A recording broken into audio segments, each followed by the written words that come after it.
I'm standing in front of the land my parents left me, and I can't breathe. Bulldozers are tearing through the oak trees my father planted 20 years ago. The old fence he built with his own hands lies in twisted metal pieces. My Uncle Thomas stands on the porch of what used to be my family's farmhouse, holding a rolled-up contract like a trophy. He sees me and smirks.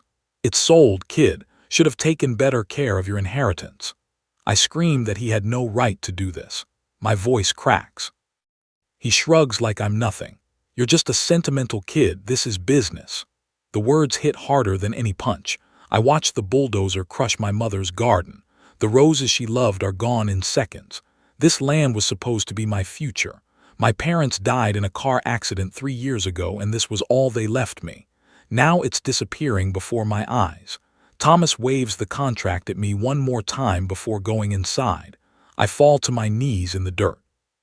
Everything my parents worked for is being destroyed, and I can't stop it. The next morning, I drive straight to our family lawyer's office. Mr. Peterson has known me since I was a child.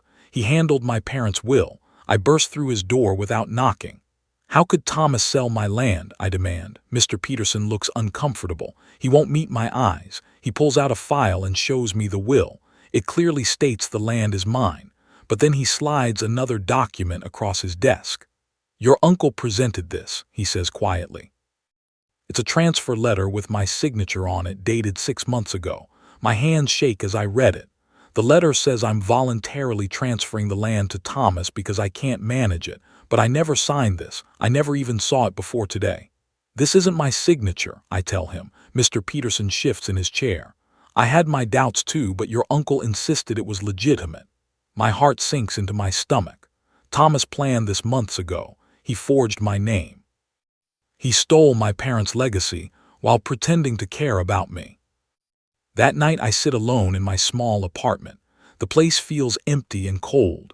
I pull out an old box from under my bed. Inside are photos of my parents. My father standing proud in front of the land. My mother holding freshly picked tomatoes from her garden. Underneath the photos I find a folded note in my father's handwriting. I've read it 100 times, but tonight it feels different. "Protect this land. It's your future. We worked our whole lives for this. Never let anyone take it from you." Tears blur the words. I failed them. The man they trusted to take care of me after they died just destroyed everything they built. Uncle Thomas was at their funeral. He held me while I cried. He promised he'd always protect what they left me. That promise was a lie. The betrayal burns deeper than the grief ever did. I thought I lost my parents 3 years ago, but I'm losing them all over again tonight. Something inside me changes. The sadness hardens into something else: determination. Word spreads fast in our small town. By the next day, everyone knows what happened. I walk into the grocery store and people stare. Some look at me with pity, others whisper and laugh. I pretend not to notice, but I hear everything. At the cafe on Main Street, I'm waiting for my coffee when I hear Thomas's voice. He's sitting in a booth with some of his business friends. "My nephew's too emotional for real business," he says loudly. "Kid can barely take care of himself, let alone 50 acres of land. I did him a favor." His friends laugh. One of them says, "You're a smart man, Thomas. Sentimental people always lose." The humiliation hits me like cold water. I grab my coffee and leave before they see me. Outside, I lean against my car and close my eyes. That's when something flips inside me. I'm done being the grieving nephew. I'm done being the kid everyone feels sorry for. The hurt is turning into something powerful. I'm going to find out exactly what Thomas did, and I'm going to make him regret it. The county registrar's office is small and dusty. I walk in pretending to be a student doing research on local land records. The woman at the desk believes me. She pulls up the sale records on her old computer. The buyer's name is Evan Doyle. I've never heard of him. I write it down and ask if there's any business information attached to the name. She clicks through a few screens. "Nothing registered locally," she says. I thank her and leave. Back in my car, I search for Evan Doyle online. Nothing comes up. No social media, no business records, no photos. It's like he doesn't exist. Then I look at the sale price Thomas got for the land. My stomach drops. He sold it for almost half of what it's worth. The land appraised at $600,000 last year. Thomas sold it for $320,000. Why would he sell it so cheap? Something doesn't add up. If this Evan Doyle is real, why did he pay so little? And why can't I find anything about him? I drive home with more questions than answers. That night my best friend Maya comes over. She's been my roommate since college. She sees the papers spread across the kitchen table and sits down. "What are you doing?" she asks. I explain everything. The forged signature, the fake buyer, the low sale price. Maya's eyes narrow. "If he sold it cheap, he's hiding something," she says. We spend the next 3 hours searching online together. We find the construction company that's clearing the land. It's called Ridgeline Development. But when we look deeper, nothing makes sense. The company was only registered 2 months ago. It has no website, no previous projects, no employees listed. It's a shell company. Someone's funding this quietly, Maya says. But who and why? I lean back in my chair. My uncle isn't smart enough to set this up alone.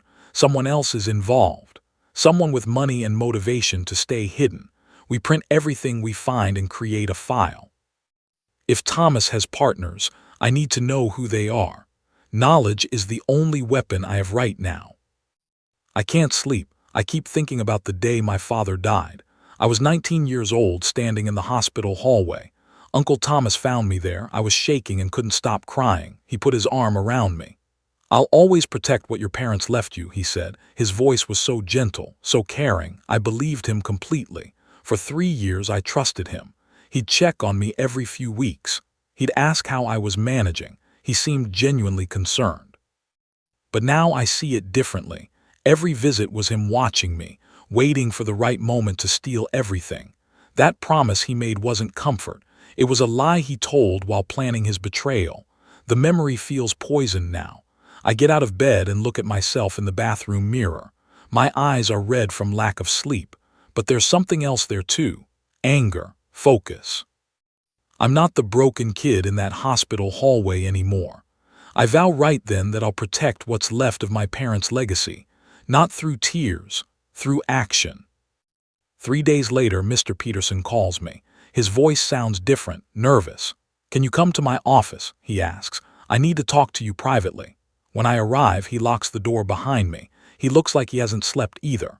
"I'm going to tell you something that could get me in serious trouble," he begins.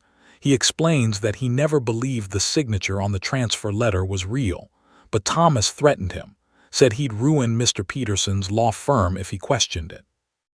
"I was a coward," Mr. Peterson admits, "but I made copies of everything before I filed it." He slides a folder across his desk. Inside are copies of the forged documents and something else, a notation about the sale.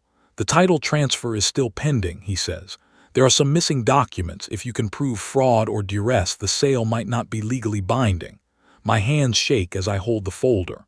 "Why are you helping me now?" I ask. He looks at my father's signature on the old will. "Because your parents trusted me and I failed them. I won't fail you again." I decide to find the buyer. The address listed for Evan Doyle is on the edge of town. I drive there the next afternoon. It's an old house with broken windows and an overgrown yard. No one's lived there in years. I walk around the property. Mail is piled up inside the screen door, all of it junk addressed to current resident. There's no sign anyone named Evan Doyle ever lived here. My gut feeling gets stronger. The buyer doesn't exist. It's a fake name. A front. Maybe for my uncle's own deal. Maybe he's planning to flip the land quickly and pocket the profit. I take photos of everything. The abandoned house, the address number, the pile of mail. If I can prove Evan Doyle isn't real, the whole sale falls apart. I'm starting to see a path forward. It's narrow and dangerous, but it's there. I just need more proof, more evidence. I drive home thinking about how to expose Thomas without him knowing I'm investigating. I need to be smart about this. One wrong move and he'll cover his tracks. A week passes. I'm in my apartment studying the documents when someone knocks on my door. I'm not expecting anyone. I open it carefully. A man stands there, mid-30s, calm expression, wearing a business suit. "My name's Evan Doyle," he says. My blood runs cold. I try to close the door, but he holds up his hands. "Wait, please. You're not supposed to know who I really am." I freeze. He asks if he can come in. Against my better judgment, I let him. He sits at my kitchen table and opens a briefcase. "I'm an independent broker," he explains. I was hired by someone else to handle the land purchase, someone who wanted to stay anonymous. My head spins. What are you talking about? He pulls out documents, official papers with signatures and dates. I was actually working for you, he says quietly. The words don't make sense. I stare at him. 3 months ago, I was contacted by a woman who claimed to represent a trust under your parents' name. She paid me to monitor the property in case of foul play. I sit down hard. Who was she? Evan slides a file across the table. Inside is a document I've never seen before. It has my mother's signature at the bottom. The date is from 5 years ago, before she died. Your mother authorized me as an agent, Evan explains, to safeguard family property interests if certain conditions were met. I read the document 3 times. My mother's handwriting is unmistakable. She wrote a note in the margin. If anything happens to us, protect what we're leaving behind. Tears fill my eyes. She knew. Somehow my mother anticipated that someone might try to take our land. She set up protection before she even passed away. The trust was dormant for years, Evan continues. But someone reactivated it 3 months ago and contacted me. They gave me instructions to watch the property and intervene if there was any suspicious activity. I look up at him. Who reactivated it? He shakes his head. I don't know. All communication was through encrypted email and wire transfers. But they knew everything about your situation. They knew your uncle was planning something. I feel my parents beside me. Even after death, they're still protecting me. Evan opens another folder. This one is thicker. When your uncle tried to sell the land, I was notified immediately, he says. That's when I stepped in as the buyer. I'm trying to understand. So you're not really buying it, he shakes his head. I'm holding it. The purchase was designed to look legitimate while we figured out what Thomas was doing. He shows me more papers, bank statements, transfer records. The money I paid your uncle came from the trust. But the sale can't be finalized because we deliberately left out key documents. My mind is racing. So the land isn't actually sold, Evan nods. Not yet. The title transfer is frozen in escrow. There's a hold on it due to missing documentation. Your uncle thinks it's just bureaucratic delay, but it's actually by design. He leans forward. You have a small window to act. Maybe 10 days before the escrow officer is forced to either complete or cancel the transaction. I grip the edge of the table. What do I need to do? Evan explains the plan. We need to prove the original transfer letter was forged. If we can do that, the entire sale becomes invalid. He pulls out a magnifying glass and shows me the signature on the forged document. See how the J in your name tilts left. Your real signature tilts right. Also, the pressure points are wrong. This was traced, not written. I never noticed these details before. Evan continues.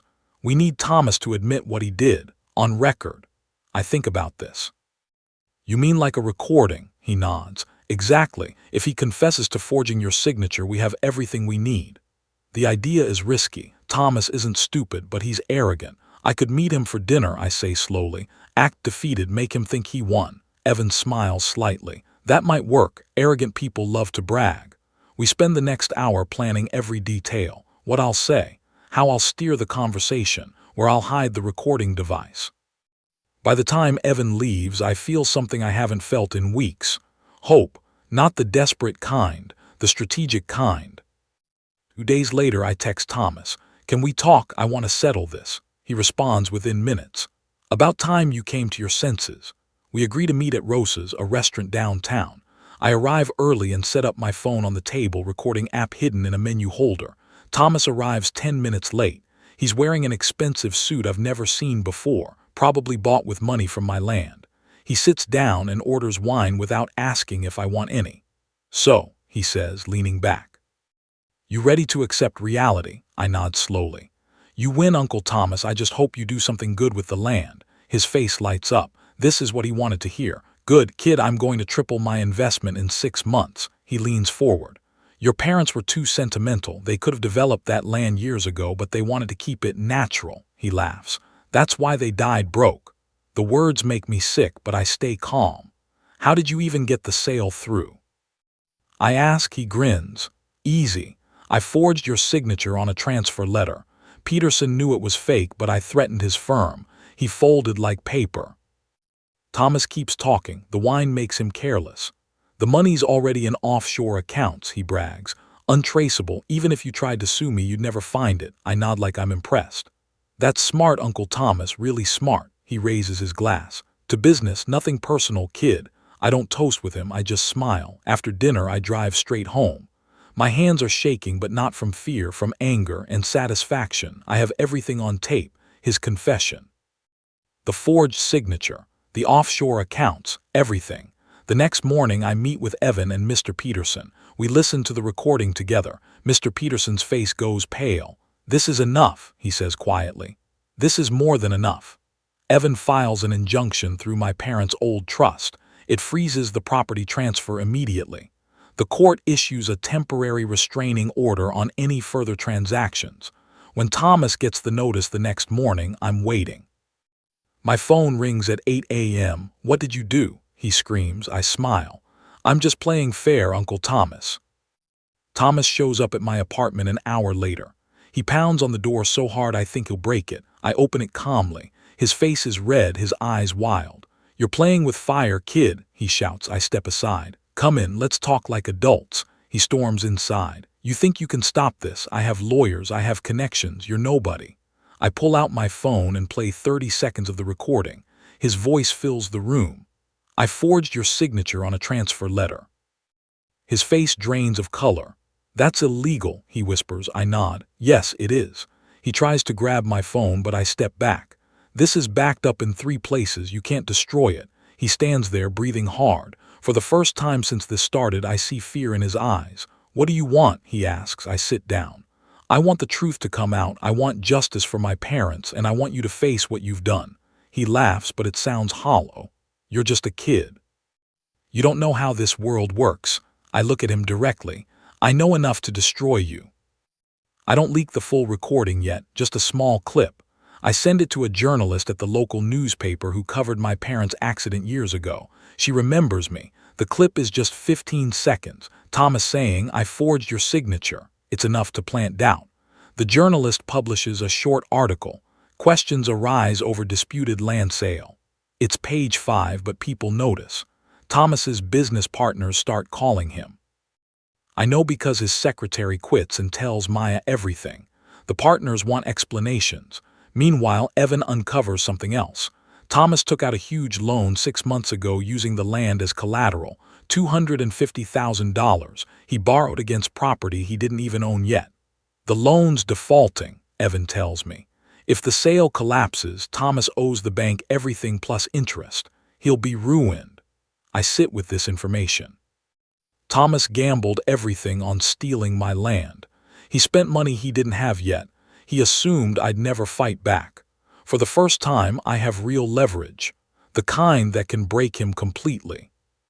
I visit Thomas at his office. His secretary is gone, so I walk right in. He's on the phone, arguing with someone about money. He sees me and hangs up. What are you doing here? I sit down across from his desk. I'm giving you a choice. I slide a document toward him. Sign this, transfer the land back to the trust, or face fraud charges and bankruptcy. He laughs, but it's weak. You're bluffing. I drop another folder on his desk. Inside is everything, the forged letter, the recording transcript, the loan papers showing his default, documents proving Evan Doyle was working for me the whole time. His hands shake as he reads. Where did you get this? I don't answer, I just wait. He reads every page. His confidence crumbles with each one. You manipulated me, he says quietly. I lean forward. No, you manipulated yourself. I just documented it. He slams his fist on the desk. You're destroying me. I stand up.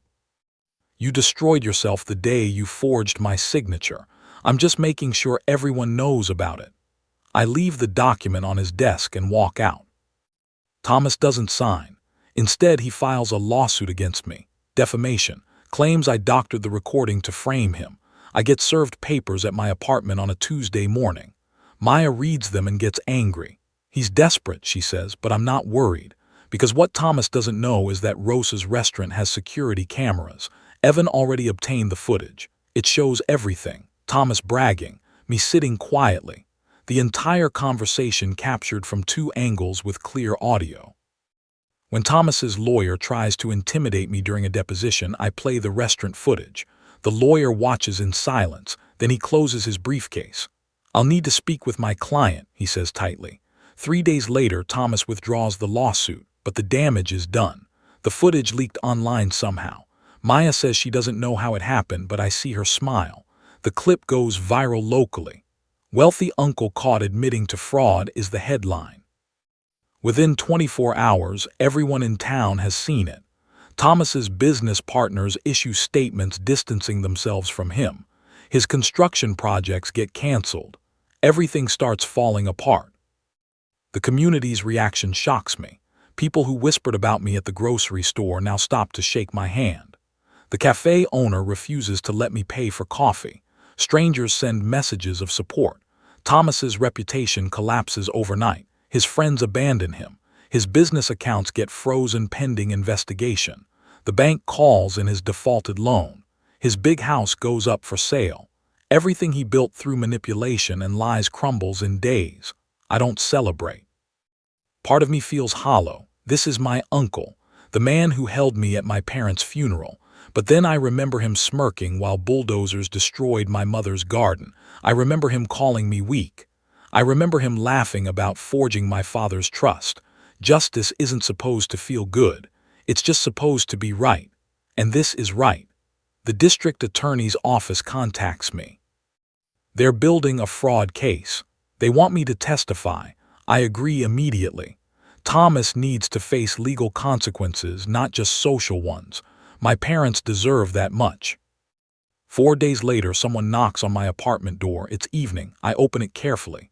Thomas stands there, but he looks different. His expensive suit is wrinkled. His eyes are red and sunken. His hands shake. "Can I come in?" he asks. His voice is barely a whisper. I step aside. He walks in slowly like an old man. He sits at my kitchen table and puts his head in his hands. "I lost everything," he says. "The business is gone. The house is being foreclosed. My wife left me. I have nothing." I don't say anything. I just wait. "I made a mistake, kid," he continues. "I'll sign the land back. Just make this stop." I pull out the transfer documents Mr. Peterson prepared. I slide them across the table with a pen. Thomas signs without reading them. His signature is shaky. When he's done, he looks up at me. "Why did you do this?" I meet his eyes. "It was never about the land, Uncle Thomas. It was about the truth." He breaks down then. Tears run down his face. For the first time, I see real regret. After Thomas leaves, I call Evan. "It's done," I tell him. "He signed everything." Evan is quiet for a moment. "There's something else you should know," he says. "I've been investigating the trust that hired me." My stomach tightens, and he takes a breath. "The money that reactivated your mother's trust came from an account that was dormant for years, but the deposit that reactivated it, that happened 2 months before Thomas sold the land." I don't understand. "What does that mean?" Evan continues. "It means someone close to you knew what Thomas was planning. Someone found your mother's old trust documents and used their own money to activate it. They hired me anonymously because they wanted you to fight this battle yourself." My mind races. "Who?" Evan gives me an address. "Maybe you should ask them directly." I hang up and stare at the address. It's Maya's parents' house. My hands start shaking again. But this time it's different. This time it's gratitude. I drive to Maya's apartment. She's making dinner when I arrive. She sees my face and stops. "What's wrong?" I show her the address Evan gave me. "The trust that hired Evan, the anonymous person who reactivated my mother's protection. That was you, wasn't it?" Maya sets down her knife. She doesn't deny it. "When did you know?" I ask. She sits down. 2 months before Thomas sold it. I was helping you pack some old boxes, remember? I found your mother's trust documents tucked inside a photo album. They described a protection fund she'd set up years ago. Tears fill her eyes. "I did research. I found out the trust could be reactivated, so I used my savings. I know I should have told you, but..." She stops. "But what?" I ask gently. "But you needed to believe in yourself first," she says. "You needed to know you could fight back. If I just fixed everything for you, you'd never know how strong you are." I sit beside her. My voice cracks. "You used your own money to save me." She nods. "You're my best friend. What else was I supposed to do?" The court hearing happens 3 weeks later. With Thomas's signature on the transfer documents and Mr. Peterson's testimony about the forged letter, the judge rules quickly. The original sale is nullified. The land is officially restored to the family trust. I'm named as the sole trustee. When the judge announces the decision, I feel my parents with me. The weight I've carried for months finally lifts. Thomas doesn't attend the hearing. He's already facing criminal fraud charges in another court. His sentencing is scheduled for next month. I don't plan to attend. Some things are better left behind. Instead, I focus on the future. The land is cleared but not destroyed. I hire a local architect to help me design something meaningful. A community learning center named after my parents. A place where kids can learn about nature, farming, and sustainability. Where my mother's gardens can grow again. Where my father's memory lives in every beam and board. 6 months later, the center opens. The whole town comes. Children run across the grass, laughing. Everything my parents worked for is alive again. A year after everything happened, I stand at the edge of the land. The community center is full of life. Kids are planting vegetables in the garden section. Families are walking the nature trails. Everything my uncle tried to destroy has been rebuilt, stronger than before. I pull out my father's old note from my wallet. The paper is worn from being read so many times. Protect this land, it's your future. I protected it. Not just the land, but what it represents: truth, justice, family. Legacy, my phone buzzes. It's a text from Evan. Saw the article about the center. Your parents would be proud. By the way, your uncle still doesn't know I worked for you from the start. I smile and type back. He does now. I look at the center one more time. Children playing where bulldozers once stood. Gardens growing where destruction tried to take root. My parents' dream didn't die. It transformed. Thomas thought he could erase my family's legacy with a forged signature and a smirk. But legacies aren't built on paper. They're built on truth. And truth always survives, always.